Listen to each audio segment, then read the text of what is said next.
Okay, now we're going to talk about pentagonal numbers. If you haven't gone through fractals or through triangular numbers yet, make sure that you go ahead and take a look at those. These have the same types of features as the triangular numbers in the sense that there's a pattern or some type of geometric feature about them. One thing that's a challenge though is that with pentagonal numbers, there's really not as practical a use of them as there is with the triangular numbers. The one thing you need to note on these things is that we're going to be continuing to build additional pentagonal shapes, but they will all share a same vertex, which is that first dot that you see up above. When we label pentagonal geometric shapes, we use the letter P to designate pentagonal, and then 1 would be how many are on the base. So just like 1 in my triangular number, right, P1 is actually equal to just 1. On the second one, that would be P2. We see that there's 5 dots, so P2 equals 5. The way we get that is we're looking at our base, which has 2 dots. In fact, each of the sides is composed of 2 dots. And so that's where we get the number 2 as our subscript. Take a look at this third one and tell me how many are on the base of that one. Yep, you got it. We're at P3.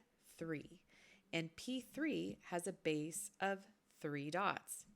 Each side is also composed of 3 dots. So you have the same type of symmetry that you had in the triangular numbers. When all these get added up, you end up with 12. All right, here we're going to draw the fourth pentagonal number and find its total. So we want to find P4.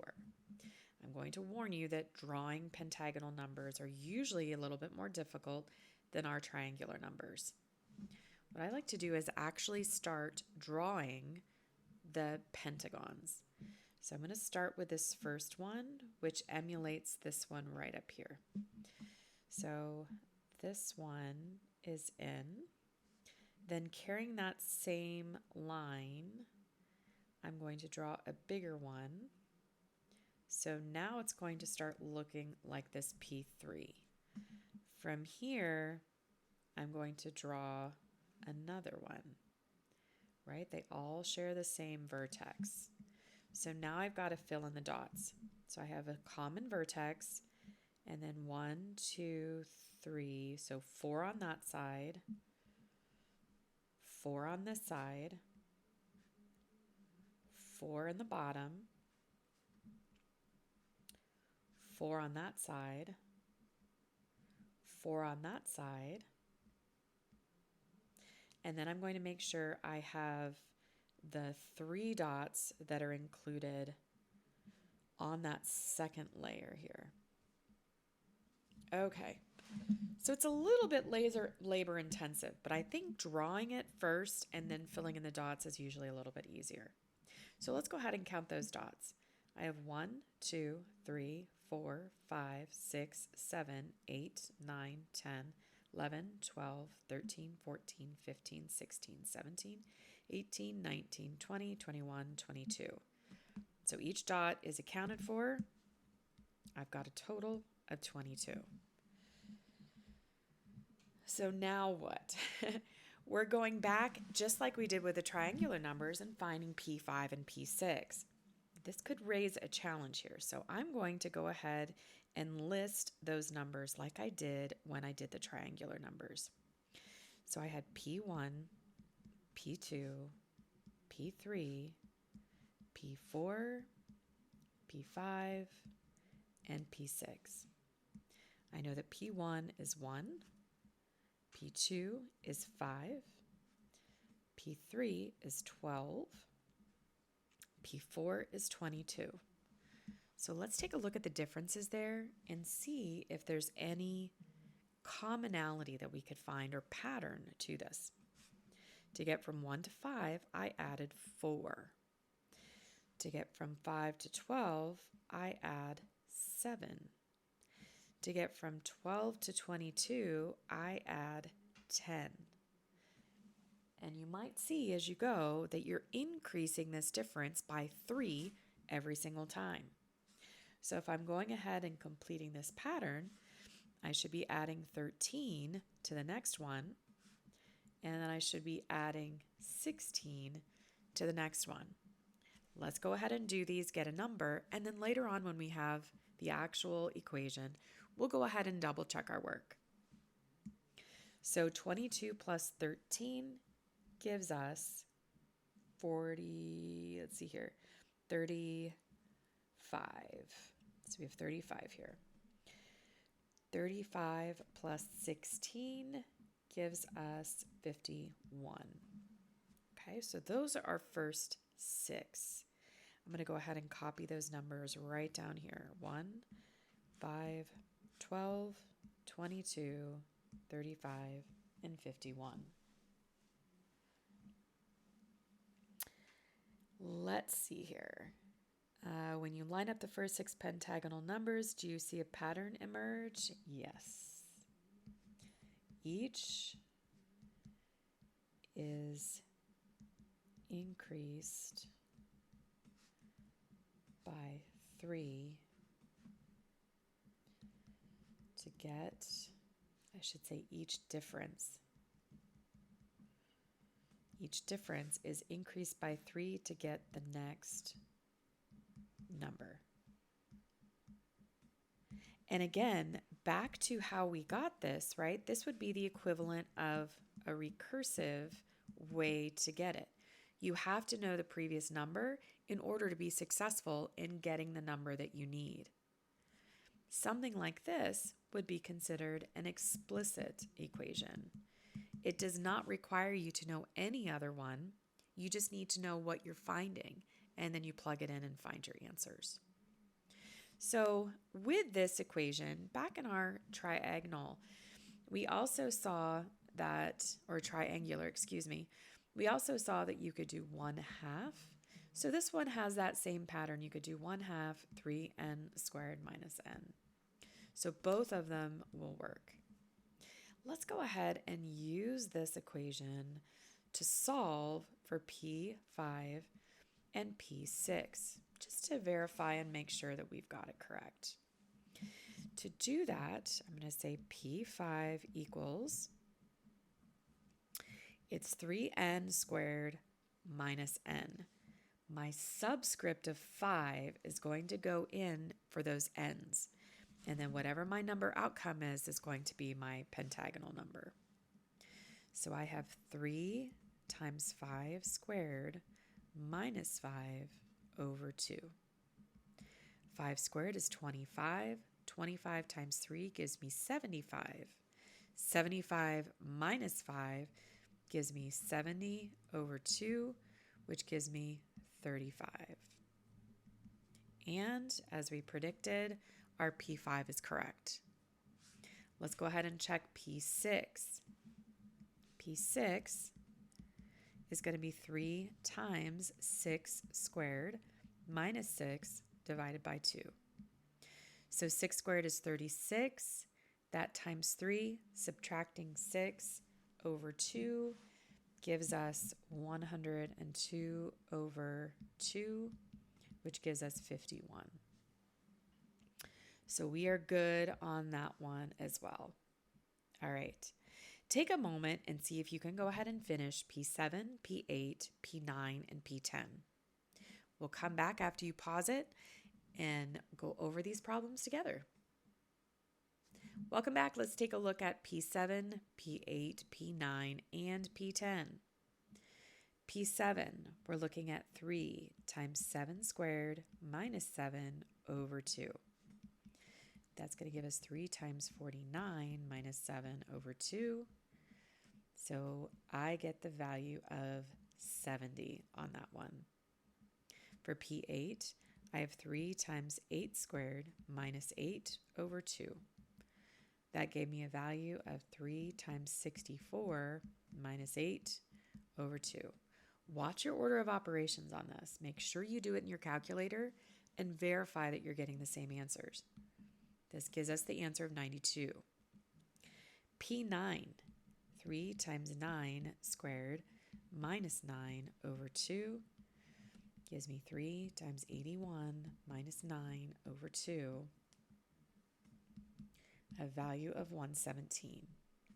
And then finally P10, we have 3 times the square of 10 minus 10 over 2, and that's going to equal 3 times 100 minus 10 divided by 2, which will give us the number 145. So here are your next 4 pentagonal numbers. Let's see if you're able to apply it to random numbers.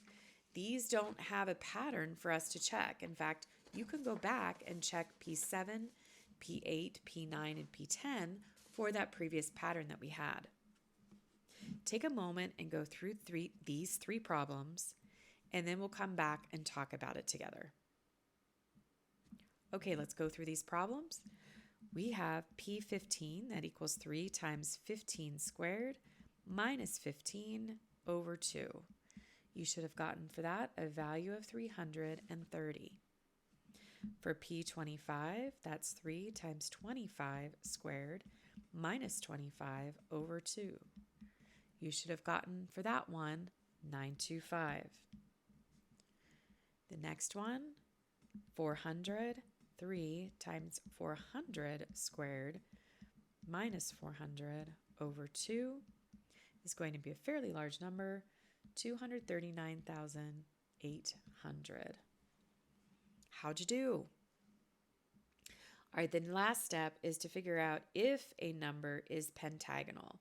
And this is a very, very interesting equation that can help you decide if something is. The one thing I do want to highlight is we have an X in here and we also have an N. The N is something that we really don't have to worry about, right? That's the subscript on our pentagonal number.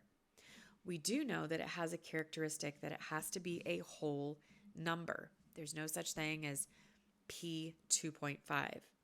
So this must be a whole number in order for this to be a pentagonal number. The X represents our mystery number. So that mystery number is what we want to know if it's pentagonal. So let's go ahead and give this a shot and put everything in there. This will give us an exact value. So here I have n equals the square root of 24 times the value of 1,000. Under that same root, I'm going to add 1 after that. Once I get that square root, then I add 1 outside of the square root and divide by 6. What you'll end up with is a value of 2401 plus 1 over 6, or the root of 2401, 001 plus 1. And we get a number of 25.987. Here's the problem. It's a decimal. So I have to say a big fat no on this one because decimal number is not a pentagonal. Okay, let's look at 210. We're going to do the same thing. The square root of 24 times 210, and then add 1 under the root, add 1 outside the root, and then divide by 6. If I were doing this on my calculator, what I would do, let's get the answer to this one. This is actually going to give us 72 over 6, which is going to give us the value of 12. That is a whole number, so yes, it is a pentagonal number. Let's take a look at what to do in the calculator. If you're looking at those yellow calculators that we have in class, you're going to hit the second key and you're going to hit x squared. The second gives you that square root sign. So even though you're hitting the x squared button, you're actually getting the square root, and a square root symbol will pop up. If it does not already give you a parentheses, put 2 of them in. Okay, if it gives you one already, put another one in. You need 2. The first thing is to do that operation of 24 times 210, right? We use this one as an example. I'm going to close that parenthesis, but I'm still underneath the root. This will allow me to multiply that first before I add the 1.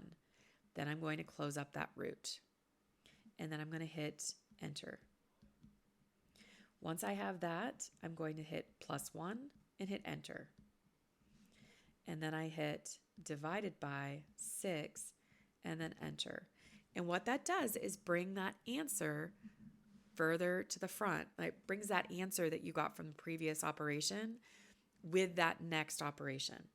So I would do second x squared, double parentheses, 24 times 210, close parentheses, +1, close final parentheses, hit enter. That's my square root stuff. Add the 1, that gives me my numerator. Divide by 6, that gives you my total number. So make sure you know how to calculate these. Let's look at number 9, 477. For this, I'm going to take 24 times 477 plus 1, all under the root, then add 1 outside the root, and divide by 6. When you do this, you should get a value of 108 divided by 6, which ultimately gives you the answer of 18. That is a whole number, so we're going to say yes, this is a pentagonal number. Okay, it's your turn now to go ahead and do monitoring progress and to find out if these numbers are pentagonal. Go ahead and take a look at that, and we'll see you in the next film.